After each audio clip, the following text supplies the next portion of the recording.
E aí galera, beleza? Primeiramente sejam bem-vindos à nossa videoaula. Nós somos Gabriel, Luiz e Eric. Somos alunos do curso de Filosofia da Universidade de São Judas Tadeu. Nesta videoaula trataremos de um tema fundamental para a nossa realidade nas escolas brasileiras, coisa que com a rotina de sala de aula é deixada de lado e não disponibilizada aos alunos a possibilidade do exercício de pensamento e participação a respeito de tal tema. Isso mesmo, a vocês alunos que são os maiores interessados e afetados por tais questões. Assim, trataremos do tema Educação Brasileira e seus valores. Desenvolvimento dos sistemas e ideias que influenciaram a política educacional brasileira. Para compreender alguns ideais do sistema educacional brasileiro, é necessário fazer uma viagem mental, nos deslocando para a Europa entre os séculos XII e XIX. Neste período, grandes mudanças ocorreram lá. O modo de organização social se transformou, passou do feudalismo para o capitalismo. Assim, a sociedade deixou de se organizar em um modelo em que as camadas sociais eram bem definidas, compostas pela nobreza, pelo clero e pelos camponeses, numa relação em que a nobreza era detentora dos feudos e os camponeses trabalhavam como vassalos. Eram servos dos nobres e tinham que pagar tributos a eles. O clero entrava nessa relação como influenciador e direcionador das outras duas camadas sociais, e uma de suas principais funções era controlar comportamentos e valores morais através dos dogmas católicos e da arbitrariedade de seus representantes. Com a transformação desse sistema, a sociedade passa a se organizar no chamado modelo capitalista. Neste, não há mais a relação de servidão feudal. O trabalhador passa a ser assalariado, tendo sua força de trabalho explorada pelo detentor dos meios de produção, o burguês, em troca de uma quantia em dinheiro, denominada salário, para gerar, então, ao burguês um excedente entre o valor do salário pago e o valor produzido, chamado lucro. Essa mudança, influenciada por eventos como a Revolução Industrial, a Revolução Francesa e a Revolução Científica, se consolidou, estabelecendo uma sociedade completamente diferente e nova. Esta nova sociedade foi base fundamental para a criação de novos saberes, novas ciências, como a sociologia de Auguste Comte e a economia de Adam Smith. Em sua sociologia, Comte propunha um sistema embasado na ideia de ordem e progresso dessa nova sociedade, a qual só poderia ser compreendida e organizada através da aplicação de métodos científicos, provenientes principalmente da biologia, na resolução de seus problemas e que tinham primazia sobre qualquer outro tipo de conhecimento. Esse sistema foi denominado positivismo. Já Adam Smith, por meio da economia, queria compreender e sistematizar as relações econômicas presentes no novo modelo social. Tal sistematização recebeu o nome de liberalismo clássico e tinha em sua base de funcionamento valores como o individualismo, o egoísmo racional e a competitividade. A sociedade capitalista se desenvolveu e se disseminou ao longo do tempo, tendo como base pensamentos e valores como esses que foram citados.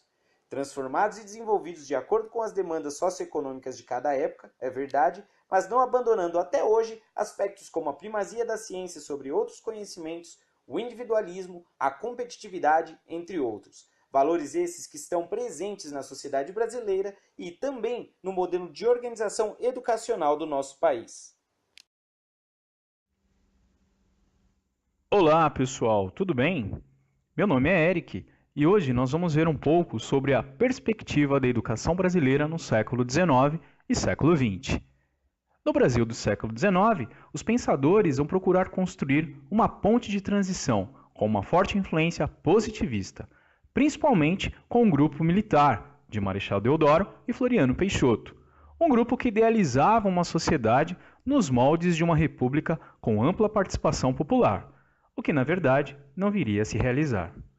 Em um ambiente republicano que transitava do final do século XIX e início do século XX, destacam-se nomes importantes da elite intelectual brasileira, que estabeleceram para aquele momento uma crítica à educação.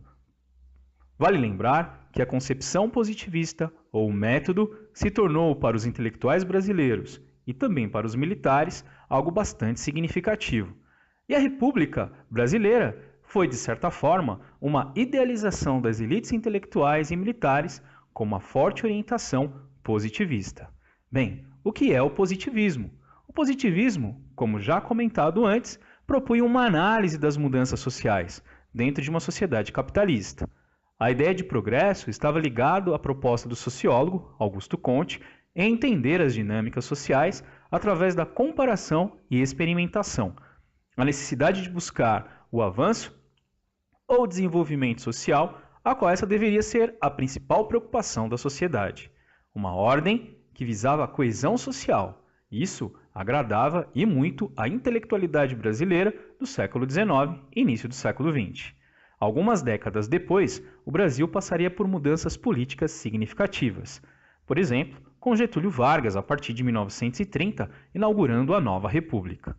Mas é a partir da década de 1960 que novos teóricos e pensadores da educação, como Anísio Teixeira e Florestan Fernandes, vão estabelecer questões ligadas à Lei de Diretrizes e Bases da Educação. O grupo, com tendências de esquerda, propunha uma educação voltada para a transformação social. O outro grupo, de Anísio, uma educação de qualidade, contudo, voltada para uma formação também ligada ao mercado, portanto, ao mercado de trabalho e à economia. O que interessa pensar, depois de uma perspectiva breve da história da educação brasileira, é os desdobramentos dessa construção ideológica, política e econômica. Por quê? Porque no campo econômico, as influências na educação estarão voltadas para a área do consumo, indústria, tecnologia e capitalismo. No político, o liberalismo, o neoliberalismo, os partidos de esquerda e direita. Mas a educação não é apenas composta por essa exterioridade. Ela também é interioridade, ou seja, o educador, o professor, deve pensar a sua prática educativa. Diante disso, Paulo Freire, um outro teórico e também filósofo da educação, surge no contexto do século XX para tratar de assuntos importantes, como a prática do docente, a construção de uma criticidade e de uma ética que rejeita a discriminação de toda a natureza. A educação, segundo Paulo Freire, é uma forma de intervenção no mundo, portanto, é uma maneira de transformar a realidade social. Olha só como é importante. É importante, então, construir uma crítica, colocar em xeque as várias ideologias e políticas e econômicas. Eis a preocupação do Paulo Freire. Importante, né? Pois bem, espero que você tenha gostado dessa nossa breve perspectiva histórica e de apresentar alguns pensadores importantes como Paulo Freire. Muito obrigado e até a próxima. Salve, rapaziada! Aqui quem fala é o Luiz, tudo bem? Vou falar um pouco do papel do Estado na educação pública, na perspectiva de Rui Barbosa. Rui Barbosa, sendo positivista, defendia que a reforma educacional no país era fundamental para o crescimento e o fortalecimento da nação. Pois bem, na defesa de um programa educacional de qualidade, o Estado, isto mesmo, o Estado teria a responsabilidade na execução deste novo projeto, tanto no que diz respeito ao programa educacional, até o suporte financeiro. Bom, diante das grandes mazelas sociais brasileiras e do fraco desenvolvimento científico, a educação de qualidade e gerida pelo Estado era vista como a grande saída para resolver os problemas do país. Portanto, com um sistema educacional forte, teríamos mão de obra qualificada, melhor produção, a redução dos problemas sociais e o fortalecimento científico. Sendo assim, Rui Barbosa aponta a necessidade da união das forças políticas e das elites para que a reforma educacional se consolide. Desta forma, o clamor nacional deve unir conservadores e liberais, pois o tema é urgente e a reforma é fundamental para que seja superada a grande humilhação nacional, que é a falta de educação. A reforma também aponta um tema espinhoso, tanto para aquela época de Rui Barbosa como para os dias atuais, que é a escola leiga ou a escola laica. O Estado deve garantir que o ensino seja laico, pois o ensino deve ser livre e não controlado por um clero que deseja obter um controle social. Pois bem, só o ensino livre é capaz de obter o conhecimento sem preconceitos. Além disso, o ensino deve ser livre para que seja evitado perseguições religiosas dentro do ambiente escolar. Para finalizar este breve relato, é importante notarmos que a crise na educação brasileira é um problema de séculos e de uma complexidade enorme. Nesta videoaula, tivemos alguns apontamentos que é urgente, como sempre foi, um modelo educacional de qualidade. Também vimos que intelectuais de diversas ideologias tratam a educação como algo transformador, seja uma transformação individual ou coletiva. Mas essa transformação só ocorrerá no momento em que a educação for tratada de forma séria. Bom, é isso aí, rapaziada. Agora acompanhe a entrevista que fizemos com a Naime, uma educadora da rede municipal da cidade de São Paulo. Abraços e até mais. Absolutamente estou mergulhada na educação pública, não só paulistana, mas como a educação pública brasileira. E que eu não consigo desatrelar a educação pública de um processo de construção de democracia do meu país. Por quê? Porque eu defendo e acredito que a democracia só vai se consolidar no país quando a educação pública compreender o seu papel de construtora dessa democracia do povo brasileiro. Nós ainda carregamos marcas muito fortes do autoritarismo, da subserviência, da Casa Grande Senzala, que não permitiu ainda que a gente consolidasse a democracia no país.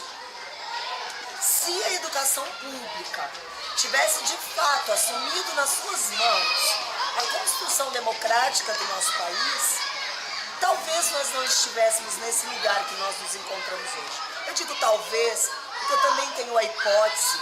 Você ouve umas falas assim, nós estamos retrocedendo. Eu não acredito que nós estamos retrocedendo.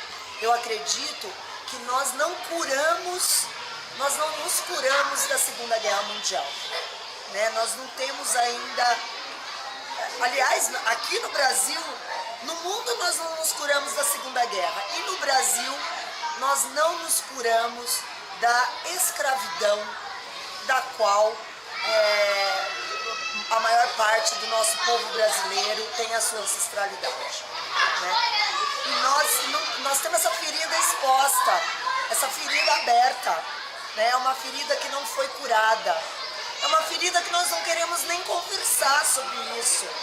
E hoje, a atmosfera social ainda está pior, né? Porque antes a gente não queria conversar. Agora as pessoas estão expurgando todo esse pus do preconceito, do ódio étnico-racial, do ódio às populações indígenas. Quer dizer, como se nós tivéssemos ódio à nossa própria cultura e à nossa própria identidade, né, enquanto povo brasileiro. E aí, nós ainda carregamos marcas muito fortes do autoritarismo, da subserviência, da Casa Grande Senzala, que não permitiu ainda que a gente consolidasse a democracia no país. Eu vejo que a escola pública tem tudo a ver com isso, né? Que a gente precisa fazer um caminho para que a gente faça das escolas centros de liderança de seus territórios. E eu aprendi muito com o Céu Butantan quando fui gestora lá, e mesmo aqui na Gabriel Prestes, porque aqui nós também procuramos há 4 anos fazer um trabalho de educação integral que eu brinco, eu digo que é um território a céu aberto, né? Porque nós temos todas as políticas públicas de muita potência no território central, todos os diálogos hoje da sociedade estão postos nesse território e ele é muito potente para se trabalhar a educação integral. Mas no céu eu aprendi o quanto isso é potente e o quanto é difícil. Porque apesar do céu ter todas as possibilidades dessa construção de educação integral, Porque o CEL é um maquinário, vamos dizer assim, de igualdade social maravilhosa. Porque você tem uma política intersetorial, que é a política de cultura, de educação e de esporte. Você tem divididos em 3 secretarias e 3 núcleos dentro do CEL, que é o núcleo de educação, o núcleo de cultura e o núcleo de esporte. Você tem, para cada núcleo desses, você tem uma infinidade de ferramentas de trabalho. Então, só na educação você tem, dentro, por exemplo, do CEL Butantã, uma creche, uma EMEI, uma EMEF, uma ETEC e uma universidade que é a Unicel. Então você tem 5 equipamentos educacionais, mais a padaria escola, mais a biblioteca. Aí na cultura você tem um mega anfiteatro maravilhoso de 480 lugares, mais o SP Cine, que é cinema da mais alta qualidade nas franjas de exclusão da cidade, né? Então hoje nós temos na cidade de São Paulo 20 salas de cinema do SP Cine, que não é pouco. Você assiste qualquer filme do circuito SP Cine de cinema no centro de São Paulo, qualquer filme que está no circuito do centro também está nas franjas de exclusão, pelo projeto SP Cine. Aí você tem ateliês de arte, salas de dança, você tem, pelo menos até o ano passado tínhamos, porque foi cortado no governo João Dória, você tem o programa vocacional, que é um programa que completa em 2016 de 10 a 15 anos de programa vocacional, que é um programa de teatro para crianças, jovens e adolescentes. Você tem o PIA, que é um programa de integração e arte, onde as crianças também podem transitar o território com várias possibilidades artísticas. E a gente tem, pela Secretaria de Esporte, 3 piscinas, um ginásio poliesportivo, uma pista de skate, e ainda no CEL Butantã, que não tem nos outros céus, a gente tinha uma área de proteção ambiental, com um lago, enfim, um lugar incrível, incrível mesmo, aonde a ideia era o quê? Que as escolas, de maneira integrada, junto com o território, os movimentos sociais do território, que as crianças pudessem fazer investigação científica, mergulhar nos processos de cultura e de esporte e não ficar confinados dentro da escola. Porque eu digo que o CEL é como se ele fosse uma mini cidade, aonde a vocação dele é a construção da educação integral rumo à cidade educadora. Então, se os 46 CELs que nós temos na cidade de São Paulo hoje, se eles conseguissem consolidar a sua política, eu digo conseguissem porque também houveram muitas descontinuidades. A ideia é como se fosse uma cidade mesmo, um parque público, onde as crianças nesse local podem aprender, né? Podem aprender mergulhando na cultura, mergulhando no esporte, mergulhando na investigação científica, né? Porque a gente tem ateliês de fotografia, enfim, é uma infinidade, só visitando para de fato conhecer a riqueza que nós temos, 46 equipamentos de maquinários de igualdade social, como eu chamo, espalhados pela cidade e principalmente espalhados nos locais em que a população mais necessita.